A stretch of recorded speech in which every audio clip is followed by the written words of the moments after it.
Vai para Vamos a andar, né? Encontramos uma ceba. Primeiro ligamos o GPS. Aqui. E ligamos. Depois aparece o mapa. A gente está uma ceba, a gente quer marcar. Colocamos aqui onde diz marca. Fica o ponto marcado. Depois vamos mais à frente, encontramos outro.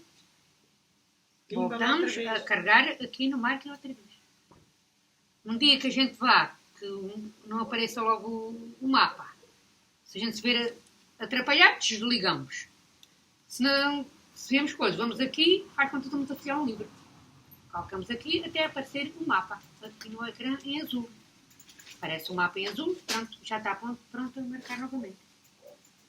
Aqui dá para nós marcarmos, Os vamos lá uma vez e outra, marcar sempre os mesmos sítios? Ou... Não, já ficou marcado uma vez, depois já vai, aí já não é preciso marcar mais. Só outra nova pradaria que Vais noutro sítio é que vais marcar. Agora ali já ficou marcado, já não é preciso ir marcar mais vezes nenhum. Vais é outra zona.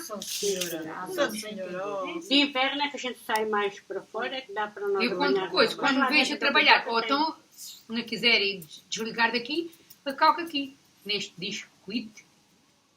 Isso de uma maneira apaga a coisa. Mas o mais fácil é aqui. Desliga o telemóvel, fica pronto. Depois vai outra vez ao sítio. Fica logo assim. Mas a gente andar a mexer nisto, assim, coisa, isto a gente logo desliga e depois aparece sempre assim uma coisa. Mas se calhar algum dia não aparecer, nem a gente calca aqui. Aqui, ou seja, desligamos.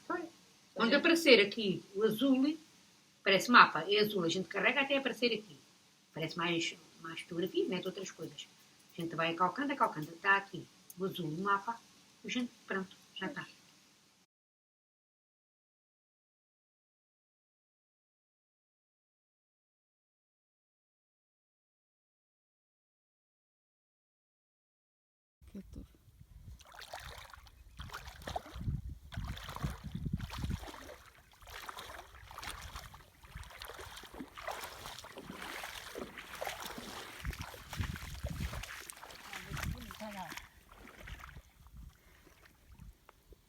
Nossa, apanhasse nada.